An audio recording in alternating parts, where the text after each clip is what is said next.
Diagrama da origem dos problemas sociais. Qualquer um desses sintomas precedentes pode ocorrer em qualquer sociedade, mas na sociedade industrial moderna estão presentes massivamente. Não somos os primeiros a mencionar que hoje o mundo parece estar enlouquecendo. Isso não é normal nas sociedades humanas. Há boas razões para crer que o homem primitivo sofria menos tensão e frustração e estava mais satisfeito com sua forma de vida do que o homem moderno. É verdade que nas sociedades primitivas nem tudo era um caminho de rosas. O abuso às mulheres era comum entre os aborígenes australianos, assim como a transexualidade entre algumas tribos indígenas americanas. Mas parece que, em termos gerais, os problemas relacionados no parágrafo precedente eram muito menos comuns entre os povos primitivos do que na sociedade moderna. Atribuímos os problemas sociais e psicológicos das sociedades modernas à exigência imposta aos indivíduos de viverem em condições radicalmente diferentes dasquelas em que a espécie humana evoluiu e de comportarem-se em conflito com os padrões de comportamento que foram desenvolvidos nessas condições ancestrais. Ficou claro pelo exposto anteriormente que consideramos a falta de oportunidade de viver plenamente o processo de afirmação pessoal entre as condições anormais a que as sociedades modernas sujeitam as pessoas como a mais importante de todas, mas não é a única. Antes de analisar o bloqueio do processo de afirmação pessoal como causa de problemas sociais, é necessário discutir algumas das outras causas. Entre as condições anormais que caracterizam as sociedades industriais modernas, contam-se a excessiva densidade populacional, o isolamento do homem da natureza, o excesso da rapidez nas mutações sociais e o desaparecimento das pequenas comunidades naturais, como o clã, a aldeia ou a tribo. Aqui, para termos noção disso, pessoas aí, alguém que tenha 70, 80 anos de idade, nasceu num mundo em que não existia televisão e hoje vive num mundo em que já existe a internet das coisas, que existe máquina de lavar roupa ligada ao Wi-Fi. Então, é um mundo que não mudou uma única vez, mas várias vezes em pouquíssimo tempo. Isso leva mudanças de condição existenciais de um povo, mudando várias vezes em bem pouco tempo. Isso leva a uma sensação de não pertencimento. De certo modo, pessoas que vivem em suas casas, mas não se sentem em casa nas próprias casas. Por quê? Porque há uma mudança tecnológica muito intensa e muito difícil de alguém acompanhar todas elas ao mesmo tempo. Excessiva densidade populacional. Roma Antiga foi a cidade que até o ano 1000 anos depois da queda de Roma tinha 1 milhão de habitantes. Tinha 1 milhão de habitantes e era considerada uma das maiores cidades do mundo e foi a maior cidade da história humana durante séculos e séculos e séculos. Eu acho que veio a ser superada ali por volta de 1400, 1300, eu não lembro exatamente a data, mas até mil e tantos. Roma Antiga era a cidade mais populosa de todas, tinha 1 milhão de habitantes. Hoje em dia nós vivemos aqui, capital de São Paulo capital. Tem o que, 17 milhões de habitantes? 17 milhões? Ali aquele entorno paulista de 1 hora tem 30 milhões de pessoas. Então é um absurdo. É muito, muito, muito maior. Hoje qualquer capitalzinha do Brasil aí tem mais de 1 milhão de habitantes. E não somente uma densidade populacional muito grande, como também uma conectividade com povos de outros locais muito grande. Então, o inglês ele conversa com o chinês, o cara que nasceu em Rondonópolis, no Maranhão, vai assistir conteúdo coreano.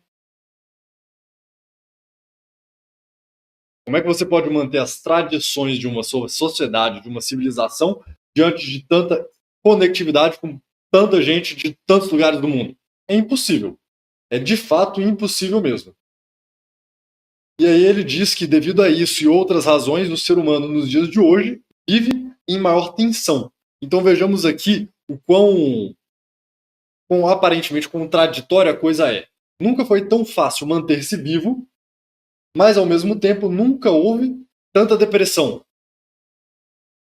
Se por um lado hoje consegue-se o mínimo para subsistir facilmente, por outro, toda a condição moderna que possibilita essa facilidade destrói a essência mesmo do homem. Torna-o triste, depressivo. Por quê? Porque não consegue o básico, não consegue exercer a sua humanidade. E agora o humano ele tem que ser adaptado ao novo mundo.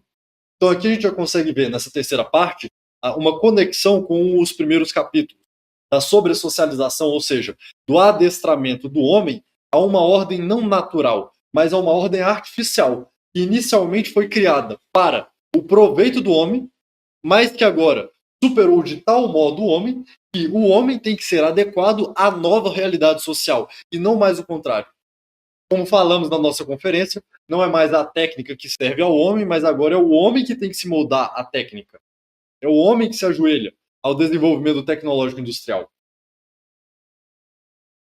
O grau de povoamento que vê hoje e o isolamento do homem da natureza são consequências do progresso tecnológico. Todas as sociedades pré-industriais eram predominantemente rurais. A Revolução Industrial aumentou enormemente o tamanho das cidades e a proporção da população que nelas vive. E a tecnologia agrícola moderna tornou possível obter da terra o necessário para manter uma densidade populacional como nunca houve anteriormente. Para concluir o raciocínio anterior, hoje, como solução para o problema da grande densidade populacional, da falta de contato do homem com a natureza, está se estudando a proposta de uma realidade virtual. Agora o homem não precisa estar realmente conectado à natureza. Basta que ele coloque os óculos e tenha uma sensação de estar conectado à natureza, de ter um trabalho, de ter um desafio e qualquer outra coisa que seja necessária. De fato, é a adaptação do homem, a adaptação forçosa do homem a uma realidade artificial. O que significa e implica a destruição da humanidade. Para as sociedades primitivas, o mundo natural, que em geral só muda lentamente, constituía uma referência estável e por isso inspirava um sentimento de segurança. No mundo moderno, é a atividade humana que domina a natureza e não o contrário. E as sociedades modernas mudam muito rapidamente devido às mudanças tecnológicas. Não existe uma referência estável. Isso é um grande problema. Um grande problema. Você coloca uma pessoa numa realidade em que tudo muda o tempo todo, a pessoa não tem um ponto de comparação para saber o que é normal e o que é anormal, logo, tudo é normal. Os conservadores iludem-se. Enquanto se queixam da perda progressiva dos valores tradicionais, apoiam entusiasticamente o progresso e o crescimento da economia. Isso aqui é fenomenal. Pensar que foi dito nos anos 80 é fenomenal. Uma sacada genial. Aparentemente, nunca lhes ocorreu que não se pode mudar rápida e drasticamente a tecnologia e a economia da sociedade, sem também causar mudanças rápidas em todos os outros aspectos da sociedade, e que tais mudanças acabam inevitavelmente por sacrificar os valores tradicionais.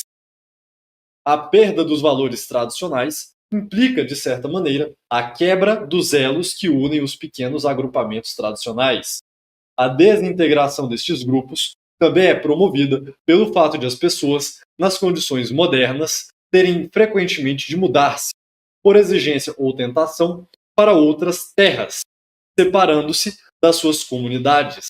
Além disso, uma sociedade tecnológica tem de, atenção na ênfase, tem de enfraquecer os laços familiares e as comunidades locais para poder funcionar eficientemente.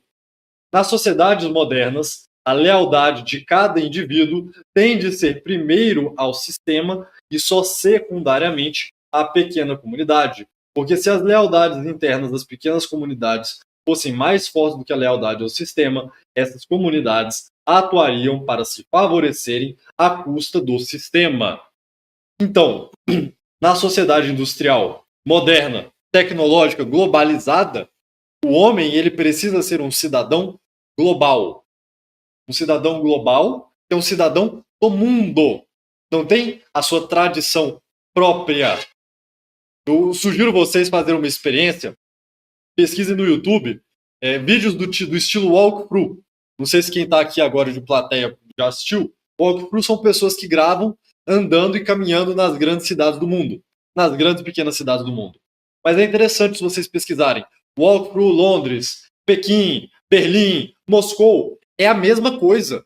Você anda pelas ruas do Brooklyn, em Nova York, vai mudar pequenos aspectos de cidades de outros lugares. O que vai ter, talvez, é uma mudança muito específica devido a um clima. Então, lugares mais frios vão ter uma pequena mudança, mas as pessoas estão se vestindo do mesmo modo, as marcas que estão vendendo nesses comércios são as mesmas marcas, ou seja, todo mundo se veste igual, todo mundo come igual, todo mundo age do mesmo modo, todo mundo é refém das mesmas necessidades globais. Então não existe mais a tradição de locais, de vilas, identidades regionais. Não existe mais isso. Por quê? Porque se há uma identidade regional, ela só pode ser como uma Oktoberfest. A identidade alemã só pode existir como Oktoberfest, ou seja, em outubro a gente se reúne aqui 2 semanas, vamos encher o caneco e comer aí um pretzel, como é que é aquele outro, Schneck, né? Comer aí alguma coisa assim e pronto. É ser alemão durante 2 semanas, no máximo. Porque se a identidade alemã, a identidade italiana, a identidade regional de tal país, de tal local, de tal determinada região se torna forte, isso é, por si mesmo, uma ameaça ao sistema global. Porque o sistema global não é a somatória das várias identidades regionais. Não é como o Sacro Império Romano Germânico, que era germânico no seu coletivo, mas era também individual em cada uma das suas partes. Ou seja, cada uma dos seus condados, ducados, baronatos, feudos, vilas, cidades, tinha uma identidade própria, mas que no todo se somava com uma identidade alemã. Isso pode ser aplicado para vários outros exemplos, vários outros casos. No caso do Sacro Império Romano Germânico, tinha lá 500 e tantas vilas, vários dialetos e tal, isso é muito marcante, por isso eu utilizo isso hoje. Mas aqui nós podemos falar, não existe mais uma identidade paulista, não existe mais uma identidade pernambucana, paraibana, tudo é assim. Todo mundo come McDonald's, todo mundo veste calça jeans, todo mundo assiste os mesmos programas de TV, assiste as mesmas séries, tem os mesmos hábitos, então não há mais, de fato, uma cultura regional. Por quê? Porque essa expressão da cultura regional é a expressão de uma pequena comunidade forte. E comunidades fortes impedem o crescimento e a consolidação do grande império global. Por isso tem que ser destruído. E essa sacada dele, de que a lealdade tem que ser primeiro a grande comunidade do que a pequena, é genial. É muito, muito, muito, muito interessante. Suponhamos que um servidor público ou um executivo de uma corporação prefira nomear seu primo, melhor amigo ou correligionário para um cargo do que uma pessoa melhor qualificada para o trabalho. Permitir que a fidelidade pessoal substitua a fidelidade pelo sistema é nepotismo ou discriminação, pecados terríveis na sociedade moderna. Será que as sociedades industriais fizeram um precário trabalho na subordinação da fidelidade pessoal ou local à fidelidade ao sistema, já que são normalmente muito ineficientes, vide América Latina? Assim, uma sociedade industrial avançada só pode tolerar comunidades de pequena escala que estejam castradas, domesticadas e convertidas em ferramentas do sistema. Uma sociedade industrial avançada só pode tolerar comunidades católicas de pequena escala que sejam castradas, domesticadas e convertidas em ferramentas do sistema. Uma exceção parcial se pode fazer com os poucos grupos fechados e passivos, tais como os Amish, os quais têm poucas consequências na sociedade longínqua. A parte deste, hoje existe nos Estados Unidos algumas outras comunidades de pequena escala genuínas. Por exemplo, ligas de jovens e cultos. E cultos, no caso, seitas. Para vocês verem. Todo mundo os considera perigosos. E são, porque os membros deste grupo são mais leais uns aos outros do que ao sistema. Portanto, este não os pode controlar. Consideremos os ciganos. Esses comumente escapam no roubo e na fraude porque suas lealdades são tais que sempre podem conseguir outros ciganos provando sua inocência. não somente os ciganos, evidentemente. Obviamente, o sistema estaria num sério problema se muita gente pertencesse a tais grupos. Alguns pensadores chineses reconheceram a necessidade de acabar com grupos sociais de pequena escala como a família. Segundo Sun Yat-sen, o povo chinês precisa de uma nova onda de patriotismo, na qual transferiria sua lealdade à família para o Estado.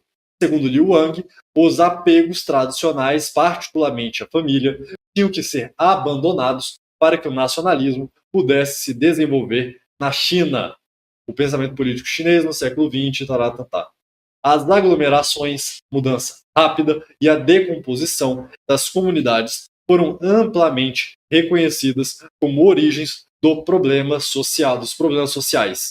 Mas não cremos que sejam suficientes para explicar a amplitude dos problemas que hoje vemos. Algumas cidades pré-industriais foram grandes e densamente povoadas. No entanto, os seus habitantes não parecem ter sofrido de problemas psicológicos como se verifica nas sociedades modernas. Hoje, nos Estados Unidos, ainda se encontram áreas rurais pouco povoadas, nas quais se veem os mesmos problemas que nas áreas urbanas, embora menos agudamente nas áreas rurais. Isto para dizer que o sobrepovoamento não parece ser um fator decisivo. Enquanto a fronteira dos Estados Unidos ia avançando durante o século XIX, é provável que a mobilidade da população tenha feito desaparecer as pequenas comunidades de então, pelo menos tanto como hoje acontece. Na realidade, até houve famílias que escolheram viver em isolamento, sem vizinhos, num raio de várias milhas, nem pertencendo a comunidade alguma, e não consta que tenham desenvolvido problemas resultantes disso. Mais ainda, as sociedades fronteiriças de então mudavam muito rápida e profundamente. Um homem podia ter nascido e ser criado numa cabana de madeira, longe da alçada da lei e de qualquer forma da organização, e alimentado com carne de animais selvagens. Esse mesmo homem, quando chegasse a uma idade avançada, encontrar-se-ia a trabalhar num emprego regular, vivendo numa comunidade organizada e com a aplicação das leis, sendo uma mudança mais profunda do que ocorre tipicamente na vida de um indivíduo moderno. Não consta que tenha acarretado problemas psicológicos. Na verdade, a sociedade norte-americana do século XIX era otimista e autoconfiante, bem ao contrário da sociedade que lhe sucede hoje. A diferença, em nossa opinião, é que o indivíduo moderno tem a sensação, e com razão, que a mudança lhe é imposta, quando o habitante fronteiriço do século XIX tinha um sentimento também justificado que era ele a criar a mudança, por sua própria decisão. O agricultor pioneiro participava como membro de um grupo relativamente pequeno na criação de uma nova comunidade organizada. Pode questionar-se se a criação desta comunidade era uma melhoria, mas em todo caso isso satisfazia a necessidade desse pioneiro do seu processo de afirmação pessoal.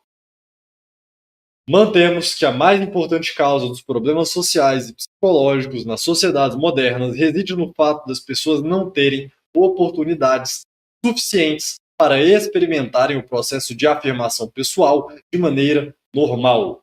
Não queremos com isso dizer que as sociedades modernas são as únicas nas quais o processo de afirmação pessoal é bloqueado.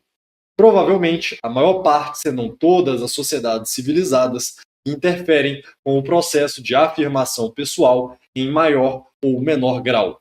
Mas nas sociedades industriais, o problema tornou-se especialmente gritante. Dividimos as aspirações humanas em 3 grupos. 1. As que podem ser satisfeitas com esforço mínimo. 2. As que podem ser satisfeitas, mas só a custo de esforço considerável. 3. As que não podem ser satisfeitas adequadamente, seja qual for o esforço que se faça para consegui-lo. O processo de afirmação pessoal é um processo de satisfação de necessidades do segundo grupo. Quanto mais as houver no terceiro grupo, maior será a frustração, a raiva e, por fim, o derrotismo, a depressão. Ou seja, o ser humano ele precisa de um esforço para conseguir as coisas, mas não pode ser um esforço muito barato e também não pode ser um esforço quase sobre-humano, quase impossível. Ou seja, tem que se esforçar, mas tem que ser alcançável. Aqui no chat fizeram algum comentário. Observação. Toda a guerra do contestado foi culpa da Revolução Industrial em nome da industrialização. Como Canudos. Assim como Canudos ocorreu para aumentar o poder da República do Nordeste e destruir o catolicismo daquela região. O movimento de Canudos e Contestado são dois momentos que mostram que grupos locais que não estão inseridos dentro da roda da sociedade liberal, democrática, industrial, tecnológica, chame-a como você quiser, não são aceitos, na medida que a própria existência deles são, por si só, uma ameaça ao sistema. Para esse grande sistema, ou é tudo ou é nada. Ou ele domina a tudo, a todos, em todos os seus aspectos, ou nada. Ou ele perde. Porque se muitos grupos começarem a se afirmar e criar sistemas próprios, ele perde. Não precisa de um grupo crescer o suficiente. Basta que cada grupo crie sua própria identidade, sua própria tradição, suas próprias fontes de lealdade locais que ele quebra. Simples assim. Nas sociedades industrializadas modernas, as aspirações humanas naturais confinam-se aos primeiros e terceiros grupos, enquanto o segundo grupo tende cada vez mais a consistir de aspirações criadas artificialmente.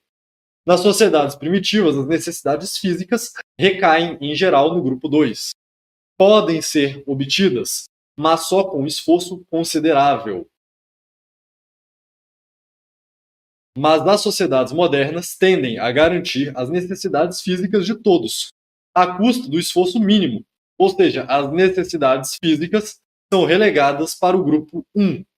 O que era tradicionalmente grupo 2, ou seja, esforço considerável, se torna grupo 1, esforço mínimo. Pode haver algum desacordo sobre se o esforço necessário para aguentar o emprego é mínimo, mas é usual nos empregos das classes média a baixa. O esforço que se exige ser apenas o da obediência. Raramente alguém tende a aplicar-se a sério, e mesmo assim praticamente não se autonomia no trabalho. Daí que este nunca sirva para desenvolver um processo de afirmação pessoal. Pessoas vivem como caixa de supermercado durante 8 ou 10 horas por dia, basicamente queimando o tempo de existência. Porque é um tempo que tem que fazer para viver, mas tem uma outra necessidade. Tem um mínimo de autonomia no seu trabalho.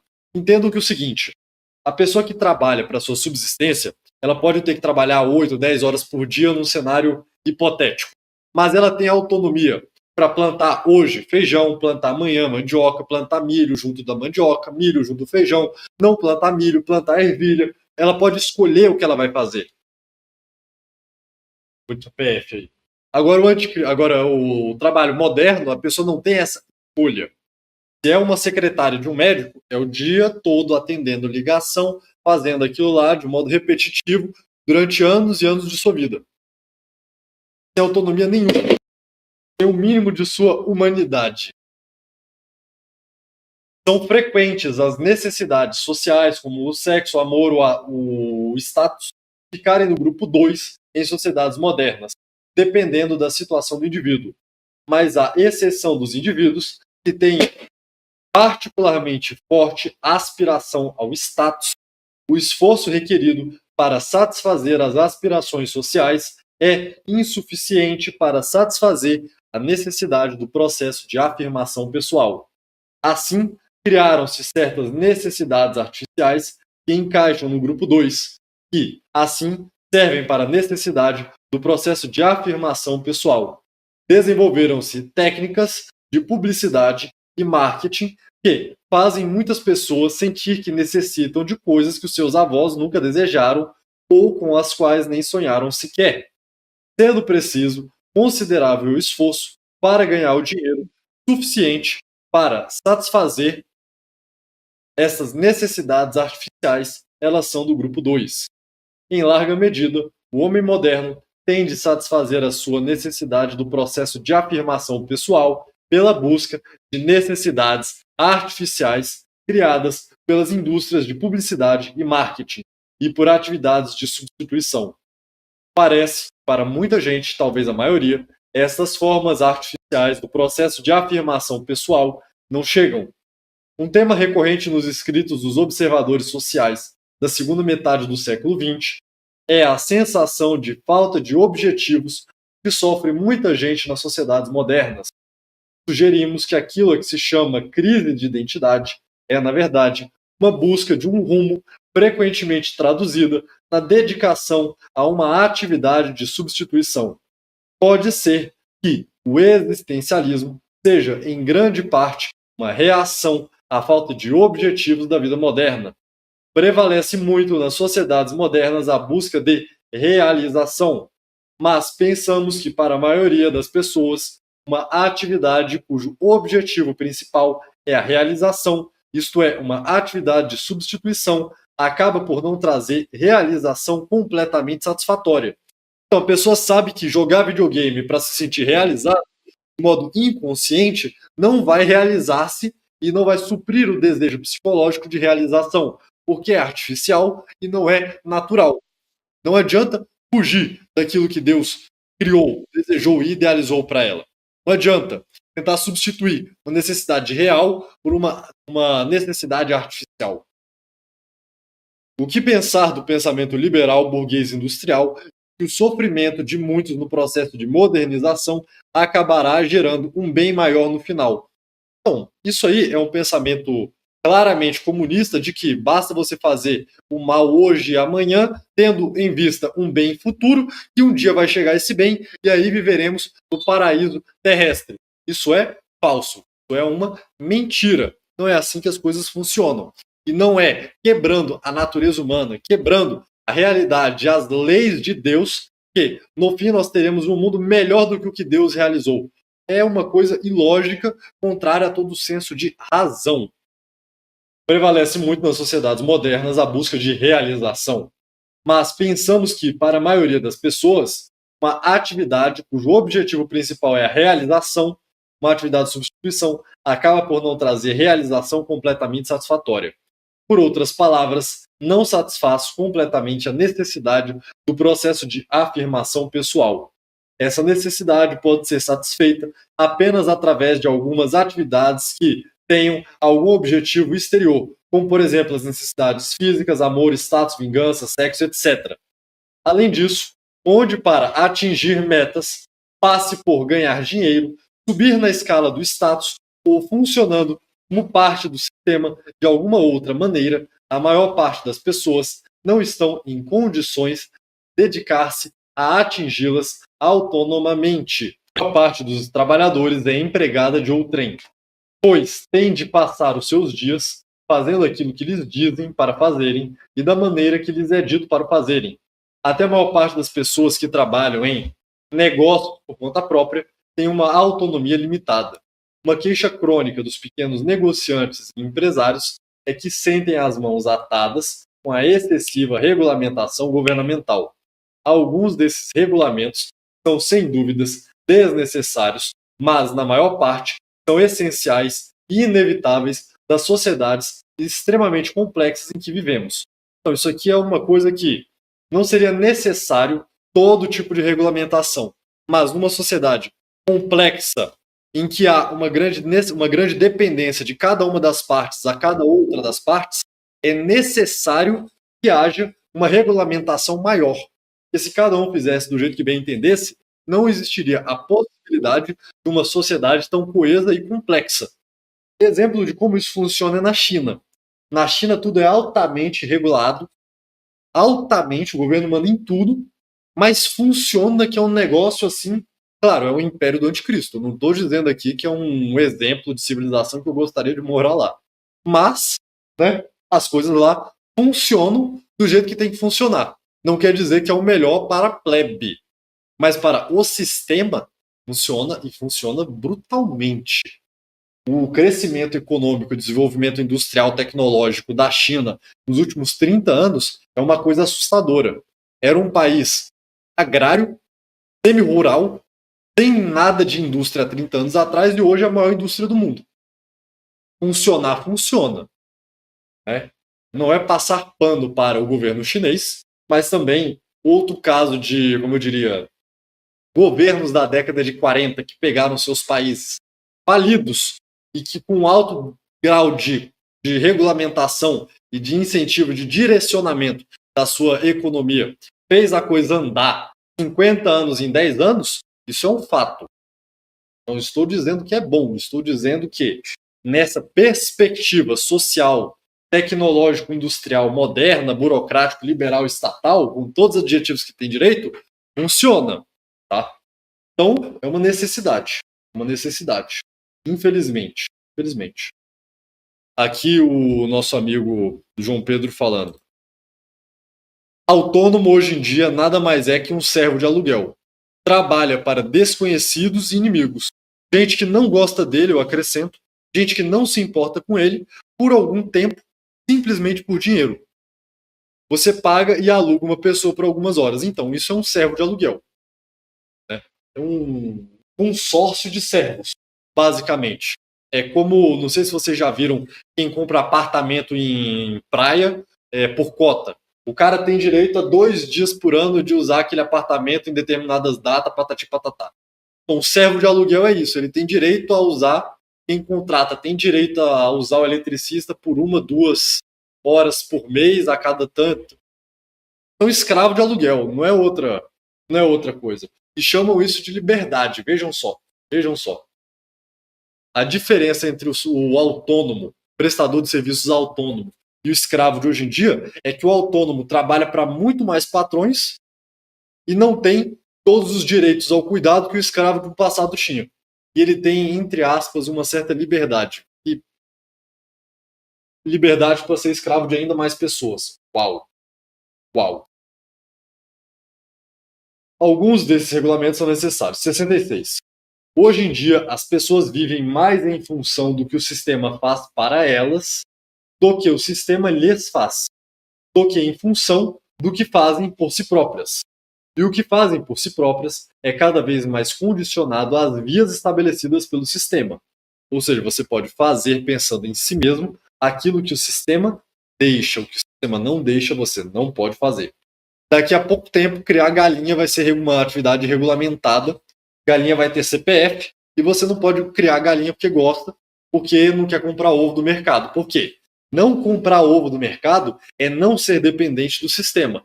Como nós vimos nos parágrafos anteriores, qualquer sistema menor é uma concorrência ao sistema menor, maior, e por isso tem de ser aniquilado. As oportunidades tendem a ser aquelas que o sistema abre e têm de ser aproveitadas de acordo com regras e regulamentos, e tem de seguir-se métodos prescritos por peritos para ter-se alguma hipótese de sucesso. Já criaram o cadastro pet no Brasil, e logo vai ter de outros animais. Daqui a pouco vai ter o cadastramento de tatu, de qualquer outra coisa que você possa pensar.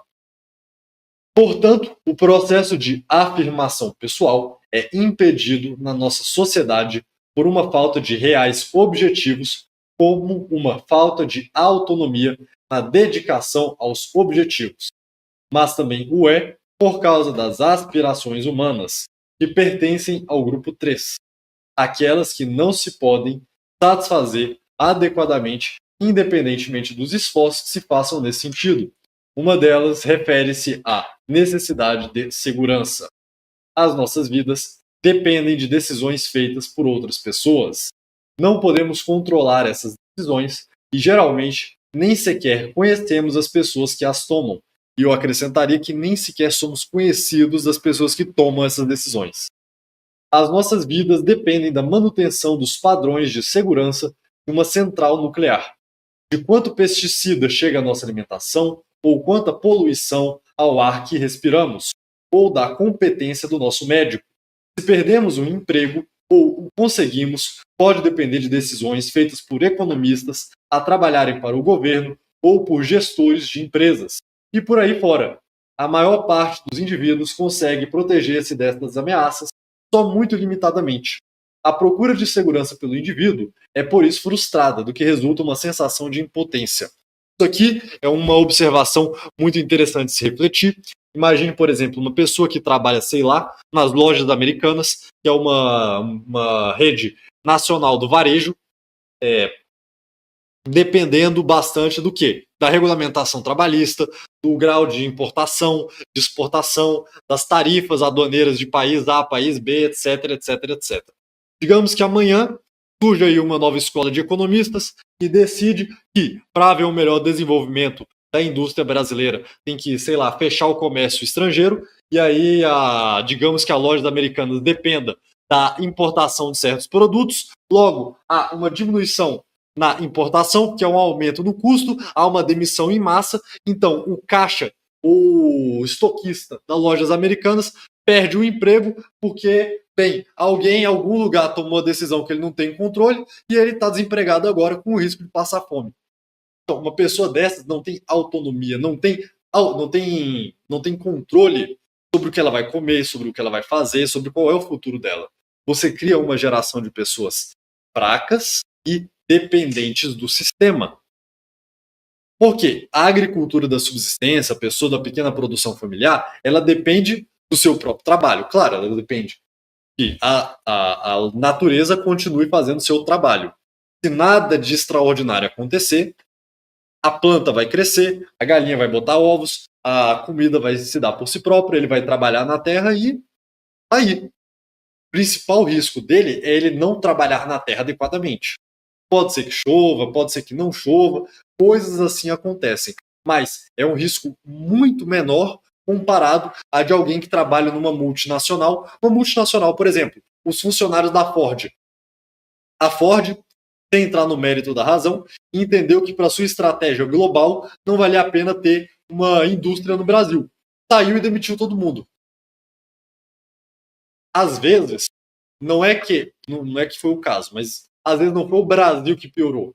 Às vezes surgiu uma necessidade de trabalhar em outro país do mundo. A Tailândia abriu uma oportunidade de negócio e para isso eles tiveram que vender alguma das indústrias aqui. E aí, sei lá, 3, 4, 5 mil pessoas ficaram desempregadas, 15 mil pessoas que trabalham indiretamente com a Ford, fornecedores, pessoas que trabalham para alimentação, serviços gerais, terceirizados e etc., se tornam desempregados da noite para o dia. Que controle essa pessoa tinha sobre o seu trabalho? Nenhum. Um americano, um chinês decidiu alguma coisa do outro lado do mundo e aí, bem, ele vai pagar o pato. É claro que isso gera essa sensação de impotência, de insegurança. Pode objetar-se que os homens primitivos estão fisicamente menos seguros que o homem moderno, como demonstra a sua menor expectativa de vida. Mas a segurança psicológica não corresponde à segurança física. O que nos faz sentir seguros não é tanto uma segurança objetiva, mas uma sensação de confiança na capacidade que temos de tomarmos conta de nós próprios. Mesmo, por exemplo, uma pessoa que se torna desempregada hoje em dia, quem mora aí em algum tipo de zona urbana, é difícil ela passar fome de fato, porque tem o Bolsa Família, tem o bandejão do prefeito da cidade, né? Tem instituições de caridade, tem o sopão das igrejas. Então, o cara morrer de fome é complicado, é difícil morrer de fome. Mendigo não passa fome no Brasil de hoje em dia. Mas o que o cara tem é uma sensação de medo, de perder a ilusão de controle da sua própria segurança, do seu próprio bem-estar. Ele acha que tem essa sensação de controle quando ele tem um emprego. Mas, na verdade, ele não tem. A prova disso é que quando muda um parâmetro econométrico das relações internacionais, surge aí uma tarifa em algum lugar, o cara perde o emprego e aí ele perde a segurança. E essa sensação de medo, de impotência, significa não posso fazer alguma coisa que vai levar à minha demissão, porque se eu for demitido, eu perco meu prestígio dentro da sociedade industrial, eu vou ser reduzido a uma condição de miséria e o máximo que eu vou ter é a minha alimentação. E olhe lá. Problemático. Extremamente problemático. O homem primitivo, sob a ameaça de um animal feroz ou da fome, pode lutar em sua própria defesa ou deslocar-se em busca de comida. Não tem a certeza de ter sucesso nesses esforços, mas, em todo caso, não se considera indefeso contra as coisas que o ameaçam. Por seu lado, o homem moderno é ameaçado por muitas coisas em relação às quais está indefeso. Acidentes nucleares, carcinogênicos na comida, poluição ambiental, guerra, aumento dos impostos, violação da sua privacidade por parte de grandes organizações, fenômenos sociais ou socioeconômicos à escala nacional que podem pôr em causa o seu modo de vida. O homem primitivo pode aceitar o risco de doença estoicamente. O pior de tudo, microplástico. Isso é um risco brutal. Você pode até trabalhar na sua própria alimentação, mas pelo ar, pela influência indireta, você pode estar contaminado de microplástico. É brutal essa questão. Brutalíssima. O homem primitivo pode aceitar o risco de doença estoicamente. Faz parte da natureza das coisas. Não é culpa de ninguém. Mas as ameaças ao indivíduo moderno tendem a ser produzidas pelo homem. Não são produtos do acaso, mas são impostas por outras pessoas cujas decisões ele é, como indivíduo, incapaz de influenciar. Por conseguinte, sente-se frustrado, humilhado e indignado. No período pré-independência brasileira, imperava aqui o regime do municipalismo. No municipalismo, as próprias cidades, lembrando que são vilas que às vezes tinham 1.000, 2.000 pessoas, elas mesmas se organizavam e eram autônomas, elas se geriam por si próprias. Então, numa cidade desse tipo, um homem livre, que fosse senhor de alguma terra, um pai de família, né, o avô da família, que tivesse já alguns filhos, algumas pessoas assim, o que ele decidisse tinha um peso importante numa cidade de 1.000 pessoas, numa cidade de 2.000 pessoas. Você veja só, numa cidade de 2.000 pessoas que tem ali, digamos, 10 famílias grandes, cada família aí com 100, 150 pessoas, cada pai de família tem ali 10% dos votos, ou seja, ele consegue influenciar. Agora, hoje em dia, essa história do voto é que muda, cada pessoa responde a, sei lá, o seu voto vale o mesmo que um noiado, que um bandido, que uma prostituta, que um traficante, e equivale numericamente a 150 milhões de avos do voto total de tudo. Ou seja, não tem valor nenhum. Se você vota, deixa de votar, expressa sua opinião na rede social, deixa de expressar, nada vai mudar. E isso, claro, que causa uma sensação de impotência. Ou seja, ninguém me consulta e eu sou obrigado a sofrer os efeitos de decisões de pessoas que não me conhecem, não se importam comigo, e eu não tenho como ter a minha voz ouvida. Isso é simplesmente a modernidade. Simplesmente a modernidade. Portanto, o homem primitivo tem uma grande parte da sua segurança nas mãos, como indivíduo ou como membro de um grupo pequeno, enquanto a segurança do homem moderno está nas mãos de pessoas ou organizações que são demasiado remotas ou demasiado grandes para que possa influenciá-las pessoalmente. Assim, a aspiração do homem moderno à segurança tende a recair nos grupos 1 e 3. Em algumas áreas, comida e abrigo, a sua segurança é garantida meramente à custa de um esforço trivial, enquanto noutras não pode alcançar sua segurança. Embora simplifique grandemente as situações reais, esta comparação indica grosseiramente e globalmente como as condições de vida do homem moderno diferem das do homem primitivo.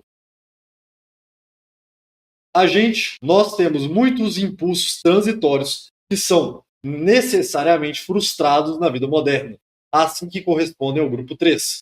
Um pode enfadar-se, mas a sociedade moderna não pode permitir o confronto físico. Inclusive, em muitas situações, não permite a agressão verbal. Indo a algum lugar, um pode ter pressa, ou pode estar de humor para viajar devagar, mas geralmente não há possibilidade de escolha e tende a mover-se com o tráfego e obedecer os sinais. O homem do campo, meus amigos, ele pode, mais das vezes, escolher: hoje eu não vou trabalhar, ou então vou trabalhar muito pouco. Ele pode simplesmente dizer: hoje eu não vou tirar leite da vaca.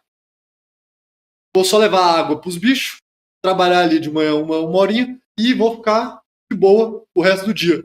Ninguém impede de fazer isso. Nada vai mudar, não vai ruir, não vai perder o emprego.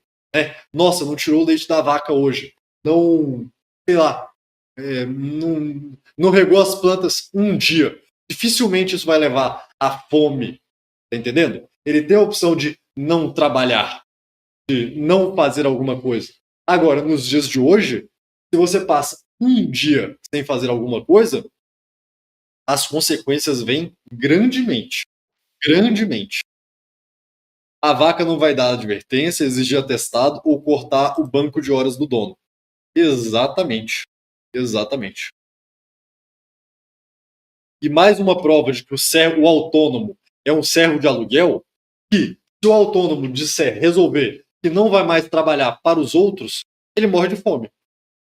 Então, não é um autônomo de fato, é um servo de aluguel. Somente isso. É um empregado que não tem um patrão fixo. Só isso. Não é autônomo de fato. Ou então é um empresário. Um empresário é alguém que tem muitos patrões, no caso o cliente. Mas todo mundo é escravo de todo mundo e ninguém é livre de verdade. Esse que é o paradoxo da modernidade.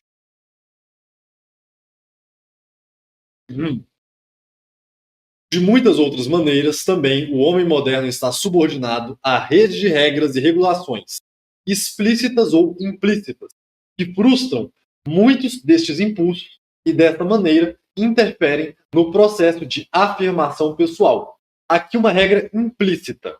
Que eu saiba, na legislação brasileira, não existe uma regra que obriga um supermercado a funcionar aos domingos. Uma farmácia. Que eu saiba, uma farmácia não é obrigada a trabalhar aos domingos. Que eu saiba, não existe uma lei que obriga um restaurante a vender carne na sexta-feira. Mas o católico tradicional, ele não trabalha aos domingos e ele não come carne nas sextas-feiras. Se uma pessoa, por exemplo, um católico, resolve abrir uma pizzaria e ele vai e fala: eu não venderei frango com bacon nem nenhum produto de carne à sexta-feira. Dificilmente essa pizzaria vai subsistir. Dificilmente. Não há espaço para isso. Por quê? Porque a regra da sociedade industrial é: não interessa a sua fé, não interessa o seu credo, a sua cor, a sua etnia, não interessa. Tem que produzir e aceitar a vontade de todo mundo. Então, você não quer vender pizza de frango com bacon na sexta-feira, dificilmente você vai ter uma pizzaria. Você quer ser dono de uma farmácia e não quer trabalhar aos domingos? Complicado. Quer ser dono de um supermercado e não vai trabalhar aos domingos? Complicado. A margem de lucro é estreita. E você abrir mão 4 ou 5 dias de grande movimento. Por exemplo, alguém tem loja no shopping, um restaurante na praça de alimentação de um shopping center de uma grande cidade. Tu não abre ao domingo? Cara, você está abrindo mão de, sei lá, 1/10 mais, talvez, do teu faturamento mensal. Tu conseguiria sustentar os teus funcionários com o mesmo custo, reduzindo o lucro em 10%? Não dá. A maior parte dos empresários não conseguiria. Então, há uma regra implícita de trabalhar aos domingos, de vender carne às sextas-feiras e um monte de outras coisas que depois a gente pode continuar comentando. Deixa eu ler os comentários aqui. Adventistas possuem alguns benefícios sociais no Brasil aos sábados. O adventista tem, mas o católico não tem. Como explicar para o patrão que não vai trabalhar aos domingos quando sua folga semanal é por rodízio? Por exemplo, quem trabalha na rede hoteleira ou no setor de turismo. Olha, um dos momentos de maior movimento é a Semana Santa, ou então o Carnaval pré-quaresma. O cara é obrigado a trabalhar no dia religioso. Por quê? Porque a sociedade moderna não liga, atenção, não liga para o feriado religioso. E quando é que o brasileiro médio vai para a praia? Na semana de Páscoa. Porque aí, sexta-feira santa, já emenda o feriado, cai ali, né, quarta, quinta-feira, já emenda, conversa com o patrão, ou então quarta-feira de cinzas, ou seja, É possível o católico trabalhar no turismo? Enquanto teoria, é possível. Enquanto teoria. Mas na prática, você vai ter que abrir mão de muitas coisas da sua fé. Então você vai ter que fazer uma concessão à sua fé. Você não vai poder viver a sua fé de modo tradicional. Por quê? Porque esse mundo não liga para a tua fé. Isso aqui é um exemplo de regras implícitas. O Enem também, que era sábado, mudou para o... Não, o Enem, que era no sábado, agora só é no domingo. Concurso público, domingo. Nunca no sábado, por causa dos adventistas. Mas o católico, isso aí, pressupõe-se que ele vai trabalhar aos domingos, pressupõe-se que ele vai estudar e fazer todas essas coisas. A sociedade moderna é, em certos aspectos, extremamente permissiva. Naquilo que seja irrelevante para o funcionamento do sistema, podemos, em geral, fazer o que nos apetecer. Mas em tudo aquilo que for importante, o sistema tende cada vez mais a regular o nosso comportamento. O comportamento não é só regulado por regras explícitas ou pelo governo. O controle é muitas vezes exercido através da coerção indireta ou através da pressão psicológica ou manipulação, e por organizações que não o governo, ou pelo sistema como um todo. A maior parte das organizações usa alguma forma de propaganda para manipular as atitudes públicas ou o comportamento. A propaganda não se limita a publicidade e anúncios. Às vezes, nem sequer as pessoas que os concebem pretendem conscientemente que o sejam. Por exemplo, o conteúdo da programação de entretenimento é uma forma poderosa de propaganda.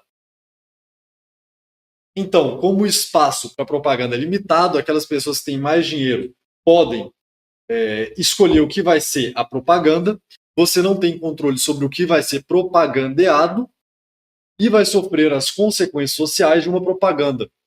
Então, as propagandas da década de 80, 90 aqui no Brasil, em grande parte, eram imorais, contra o sexto mandamento. E isso só piorou ao longo do tempo. E hoje nós vemos assim várias famílias desestruturadas, vários casos de gravidez precoce, não associando diretamente a culpa à propaganda, à banheira do Gugu, por assim dizer, mas bem, esse tipo de coisa está aí, teve efeitos sociais e você não tem como se desconectar disso. Então, constatação. Sugerimos que a obsessão do homem moderno pela longevidade, isso aqui é massa demais, que ele vai falar agora. A obsessão do homem moderno pela longevidade e com a manutenção do vigor físico e o atrativo sexual até uma idade avançada é um sintoma de irrealização resultante da privação com respeito ao processo de afirmação pessoal. A tal crise dos 50 anos de idade também é um sintoma semelhante. Tal é a falta de interesse por ter filhos, que é bastante comum na sociedade moderna, mas quase inacreditável na sociedade primitiva. As condições atuais são tão artificiais que as pessoas podem não ter filhos, não se preocupar em ter uma família numerosa e não sofrerem aparentemente nenhuma consequência real em suas vidas. Por quê? Porque o estado de bem-estar social, a aposentadoria, elimina a necessidade de filhos. Na tradição, o homem que não faz parte do clero tem que ter filho. Por quê? Porque senão ele vai ficar velho e aí quem vai cuidar dele? É natural. Isso faz parte da humanidade. Sempre foi assim durante séculos. E hoje não é mais. E a partir do momento em que você pode fazer o errado e não pagar pelo preço das suas consequências, você está incentivando que as pessoas façam o errado, cada vez mais errado e com mais frequência. E isso vai gerar efeitos sociais, evidentemente. Comentários aqui. O homem moderno quer que Deus o conserve vivo por muitos anos, mas não dedica a Deus um dia por mês. Perfeito comentário. Exatamente isso. Nas sociedades primitivas, a vida é uma sucessão de fases. Estando as necessidades e os propósitos de uma fase satisfeitos, não há relutância em passar-se à fase seguinte. Um rapaz atravessa o processo de afirmação pessoal, tornando-se um caçador, caçando não por desporto ou para realizar-se, mas para conseguir comer, para caçar, conseguir carne para comer. Passada esta fase, o rapaz não tem relutância em fixar-se às responsabilidades de criar uma família. Em contraste, alguns indivíduos das sociedades modernas adiam indefinidamente terem filhos porque estão muito ocupados na demanda de alguma forma de realização. Sugerimos que a realização que precisam é a experiência de um processo de afirmação pessoal adequado, com objetivos verdadeiros em vez dos objetivos artificiais das atividades de substituição. Aqui eu faço um comentário antes de prosseguir. É natural que, no que é conhecido como adolescência, o ser humano tenha a possibilidade de experimentar as coisas da vida. E não é experimentar no sentido da licenciosidade sexual. É, por exemplo, descobrir do que ele tem aptidão. Será que ele tem aptidão para marcenaria, para o plantio, para tal ou qual profissão, para determinado tema de estudo? Por quê? Porque ele está num momento de autodescoberta, de autorrealização, de maturação, ou seja, estou conseguindo prover e cumprir os trabalhos, aprendendo o ofício do meu pai, dos meus tios, e assim descobrindo quem ele é. Quando ele descobre quem ele é através do campo dos estudos, através da vida profissional, ele naturalmente está pronto para passar para a próxima fase da vida, que é constituir família. Ele teve o tempo até de brincar e ter mais lazer que um pai de família não tem, porque faz parte esse lazer do processo de autodescoberta, da saudável autodescoberta da dita adolescência, que é o período de até, sei lá, próximo que tradicionalmente seria os 20 e poucos anos aí do rapaz. Mas, hoje em dia, como o homem, a criança, ela é obrigada a entrar na escola aos 4, 5 anos de idade, ela não tem capacidade de escolher e descobrir-se por si próprio naquilo que ela é boa, quais são os seus desejos, suas aptidões. Aqui falando das coisas naturais, saudáveis, ela chega aos 20, 25, 30, 35, 40 anos de idade, nunca teve essa oportunidade e está sempre compensando essa falta de oportunidade com atividades de substituição, como o futebol, o videogame, trabalhos inúteis e coisas dessa natureza, e nunca passa para a fase adulta. Então, uma coisa que nós vemos é uma eterna adolescência. Frequentemente é isso, uma eterna adolescência. Homens que não estão dispostos a aceitar as necessidades, as obrigações da vida madura. Por quê? Porque não foram permitidos viver a sua vida pré-adulta, adolescência, de modo saudável e ordenado. Simplesmente foram tolhidos. Como o jovem moderno vai aprender o ofício dos pais quando eles mesmos não têm ofícios e são meros empregados ou servos de aluguel? É complicado. É realmente complicado. É realmente complicado. Mas, isso aqui para complementar, os comportamentos permitidos e valorizados nessa sociedade, por exemplo, hoje em dia metade das crianças, dos adolescentes, querem ser influencer quando crescer. TikToker, blogueiro, Instagram. Então, o que é valorizado hoje em dia como uma profissão de uma pessoa respeitável e madura é uma vida lúdica que não tem nada a ver com as responsabilidades reais. Ou seja, é o incentivo de uma eterna adolescência, e aí os adolescentes, não podendo vivenciar por si próprios e sendo-lhes obrigados a aceitar esse tipo de modelos, vão se espelhar em pessoas que não vivem a vida do modo correto, que são aí blogueiros, né, esse pessoal aí, ex-BBB da vida, viaja para lá e para cá, não passa um dia trabalhando, não tem uma atividade de fato, e aí a pessoa perde o padrão de referência. Vira um eterno adolescente. Influência, jogador de futebol, MC, do job, coisa pior. Exatamente. Virar padre. Coisas piores como virar padre, né? Ai, ai. O pior de tudo, padre e bispo. Então, É complicado. É muito complicado. Sugerimos que a realização que precisam é a experiência de um processo de afirmação pessoal adequado, com objetivos verdadeiros em vez dos objetivos artificiais das atividades de substituição. Novamente, tendo criado com sucesso os seus descendentes, atravessando o processo de afirmação pessoal, assegurar-lhes as necessidades físicas, o homem primitivo sente que já completou a sua tarefa e está preparado para aceitar a velhice, se lá chegar, e a morte. Da outra parte, muitas pessoas modernas sentem-se perturbadas pela perspectiva da morte, como demonstra a quantidade de esforço que investem na manutenção da boa forma física, aparência e saúde. Aqui, por exemplo, imaginemos uma família que trabalha pela sua própria subsistência. O pai, quando tem ali seus 20, 30 anos de idade, é o homem mais preparado para o trabalho de subsistência, ou seja, vai ser ele que vai plantar, que vai colher, que vai trabalhar sei lá, nos móveis da casa, e ele vai fazer isso não por um processo de realização, mas por uma necessidade da vida, porque se ele não fizer, ele morre de fome. Quando ele chega aos 40, 50, ele está fazendo isso já por uma realização, ou seja, ele está ensinando o ofício para os seus filhos. Ao passo que os seus filhos não estão aprendendo simplesmente pela realização, mas para suprir a sua necessidade real. Por quê? Porque o pai está se sentindo realizado, que ele conseguiu manter e educar os filhos de tal modo que agora eles estão aprendendo uma profissão que, quando ele estiver na velhice, os filhos vão conseguir manter a subsistência do pai.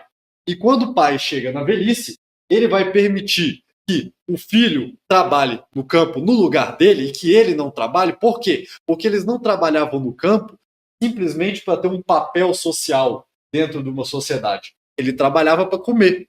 E, naturalmente, um homem de 70, 80 anos de idade não é tão apto a trabalhar na terra quanto o filho de 20, 30 anos. Tudo funciona de modo normal. Agora, hoje, nós vemos assim pessoas que aposentam. Eu conheço várias pessoas que já se aposentaram, têm lá 60, 70 anos de idade e estão lá trabalhando. Uma vez minha mãe pegou um Uber para ir numa consulta médica, e aí estava lá um senhorzinho de uns 70 anos fazendo Uber. E ele falando, pois é, eu era funcionário público, estou aposentado faz uns 5 anos, aí meus filhos agora se mudaram de cidade, então eu não tenho o que fazer, aí eu resolvi vir fazer Uber, para conversar, para ter o que fazer. Então, isso é uma aberração completa.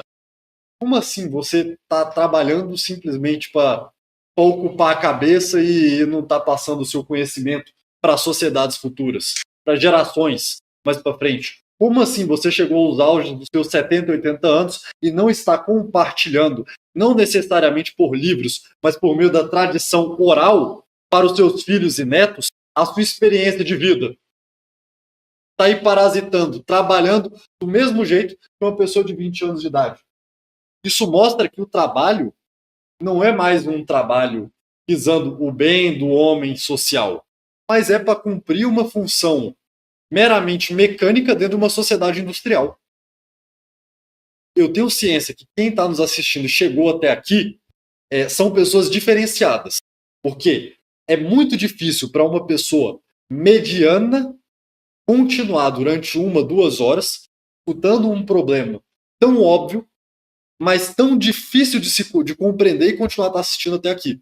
Por quê? Porque isso aqui que nós estamos falando não é contra o Vaticano II, não é contra o comunismo, não é contra o liberalismo da direita. Não, não, não, não, não, não. Isso aqui é uma crítica muito mais profunda a como a civilização ocidental tem agido e vivido nos últimos 200 anos, para dizer o mínimo. Mas onde o Papa Francisco entra nesse problema aí? Pois é. O problema é que, por exemplo, o Papa Francisco e as condições que permitem a existência de um Papa Francisco é porque a modernidade foi avançando de tal modo que foi eliminando o poder temporal, o vínculo das pequenas famílias, das pequenas sociedades, a tal ponto que chega lá um Bergoglio, faz o que quer e fica por isso mesmo. Sem entrar aqui em detalhes, fica por isso mesmo. Então, é uma crítica muito mais profunda. Não é somente uma crítica de um catolicismo ralimado, concessionista, é muito mais profundo. Eu entendo que nós não estamos falando aqui dentro das claves, dentro dos termos que normalmente as pessoas falam no mundo aí fora. Ah, então você é de esquerda, você é de direita. Você apoia o empresário, você é de direita. Você apoia o latifúndio, você é de direita. Você apoia o proletariado, você é de esquerda. Você apoia o pequeno, sei lá, os assentamentos rurais do MST da vida, você é de esquerda. É, é muito mais complicado. É muito mais complicado do que isso. Eu entendo que muita gente nem entenda do que a gente está falando. Mas aí, bem, quem tem boa vontade, paciência, quem não tem, é só lamento. Só lamento. Eu acho que esse instalação da teologia da libertação, claro. Não está falando de dinheiro, logo é comunista. Olha, está falando de dinheiro, é comunista. Lógico. Hum, Argumentamos que isso se deve à insatisfação por nunca se terem servido das suas capacidades físicas, isto é, nunca passaram pelo processo de afirmação pessoal usando empenhadamente os seus corpos. Não é o homem primitivo que utilizou o seu corpo diariamente em tarefas práticas, quem receia a deterioração da idade, mas o homem moderno, que nunca fez um uso prático do seu corpo além de deslocar-se do seu carro para a casa e da casa para o carro. É o homem cuja necessidade do processo de afirmação pessoal foi satisfeita durante a sua vida, está mais bem preparado para aceitar o fim dessa vida. Alguém dirá, a sociedade tende a encontrar maneira de dar a todos a oportunidade de atravessar o processo de afirmação pessoal. O valor da oportunidade assim seria destruído pelo próprio fato da pessoa a assegurar. O que as pessoas precisam é de encontrar ou criar as oportunidades para si próprias. Enquanto seja o sistema a dar-lhes as oportunidades, acaba por ter as pessoas por uma trela, uma corda, por conseguirem autonomia de escapar dessa, para conseguirem autonomia, têm de escapar dessa trela. Isso aqui é basicamente aquela história do filho do mega empresário que não quer seguir os negócios do pai porque diz, eu quero fazer o meu próprio negócio. Não é que ele quer jogar fora o legado do pai. É porque se ele segue, em muitos casos, tá? No caso principalmente das empresas modernas, se ele segue a função que o pai dele estabeleceu, às vezes ele vai estar trabalhando como se tivesse um emprego real, mas na verdade ele não está ali pelo mérito próprio, mas ele está ali porque é filho do dono. Aí o dono coloca uma pessoa que tem capacidade real de administração de uma mega corporação, como o CEO da empresa, e pede para esse CEO contratar o filho como despachante, como, sei lá, mídia social da empresa, e aí o cara tá lá trabalhando, mas ele sabe que não tem aquele trabalho por mérito próprio. Ele tem aquele trabalho porque foi lhe dada a oportunidade garantida à prova de erros. Só é possível ter convicção e segurança quando você faz algo para valer. É andar de bicicleta só tem graça quando é sem rodinha. Porque enquanto está andando de rodinha, sabe que está andando do jeito errado, de um jeito artificial. Não tem graça andar de bicicleta de rodinha. Então, o ser humano ele precisa desse esforço de valer-se por si próprio. E como isso é negado ao ser humano na modernidade, o ser humano entra em parafuso. E aí vai achar a sua realização no quê? Não, eu aqui fiz por exemplo, eu vi no local que eu morava aí, pessoas, numa quarta-feira, 10 horas da noite, fazendo uma passeata para derrubar o técnico do futebol do time lá que elas torciam. E o cara, eu conheci pessoas assim, se gabando. Não, fui eu que fui lá e quebrei lá e pichei aquele muro e fui eu que derrubei aquele. Eu falo assim, bicho, a realização de um cara, do marmanjo, pai de família, é o que ele está fazendo contra um técnico de futebol. Ou sei lá, né? Nossa, eu tenho aqui um corpo malhado. que isso ajuda na tua atividade profissional, na tua família? Nada. Eu só gosto disso. Então, tem, como eu diria, a academia e o bodybuilding dentro da modernidade tem um aspecto bom ou de menos pior. Agora, dizer que isso é bom na sua completude não é, já é uma coisa moderna. Mas às vezes é a solução temporária e precária que as pessoas têm para sobreviverem mentalmente dentro da modernidade. Então, damos aqui uma pause, já lemos aqui um terço mais ou menos do manifesto. É um manifesto extenso. Numa próxima oportunidade, nós voltamos para continuar a leitura e os comentários do manifesto Unabomber, a sociedade industrial e o seu futuro. É isso, eu espero que vocês tenham gostado do vídeo aqui hoje. Não sei se os presentes aqui querem fazer mais algum comentário, se o pessoal do chat aqui quer comentar alguma coisa. Se não, a oportunidade é agora, enquanto eles estão escrevendo ali no chat. Lembra vocês que estamos na nossa semana de lançamentos. Quem comprar até o dia 10 qualquer um dos nossos livros vai ganhar um brinde exclusivo da Ação Restauracionista. E eu sugiro que vocês entrem na nossa lojinha e leiam e comprem os nossos novos livros. A biografia de São Bruno, a biografia do padre Sanz Arriaga, o complô antilitúrgico e os 2 livros do Etienne Couvet contra a gnose e a influência da gnose no mundo moderno. Inclusive, uma coisa que é um tema de estudo no futuro é a influência cabalística, gnóstica no pensamento da Revolução Industrial. Isso é um tema muitíssimo interessante para no futuro se abordar. E comentamos aqui. O que o clero, antes do concílio, fez para impedir a industrialização da sociedade? Uma boa pergunta, né? É uma boa pergunta. Teve alguns padres que escreveram alguma coisa, mas honestamente nada de grandes proporções. Os padres dos Estados Unidos da América, duvido que alguém algum dia falou algum A. É os dos Estados Unidos. A industrialização na Inglaterra estava acontecendo a todo vapor, não conheço nada. Lembro de alguma coisa na Alemanha, o padre Henri Pesch, que não é exatamente sobre a industrialização que ele estava falando, mas ele estava tentando entender como conciliar, se é que era possível, um pensamento católico com o desenvolvimento econômico posterior. O padre Henri Pesch ele tem muitos insights interessantes, mas eu nunca me aprofundei na sua obra para saber se de fato ele fala ali alguma coisa contra a industrialização. Mas honestamente, essas tentativas modernas do tipo o distributivismo, tentar conciliar uma sociedade industrial coexistindo com uma sociedade rural, e cada um com. Sei lá, não casa. Não dá muito certo. Então é isso, pessoal. Um forte abraço a todos. Lembro a todos vocês de se inscreverem no canal, ativar o sininho de notificações, deixar o seu like, comentar nesse vídeo. Comenta se você chegou até o final, para eu saber quem são aí os Talibã Raditrad que estão assistindo e estão aguentando suportar essa semana radical da revolução, da restauração contra a modernidade. Então é isso. Um forte abraço a todos. Só Cristo é Rei. Fogo no mundo. Fogo na Revolução Industrial. Não vai ter Halimã. Um forte abraço a todos. Só isso. Só Cristo é Rei. Tchau, tchau.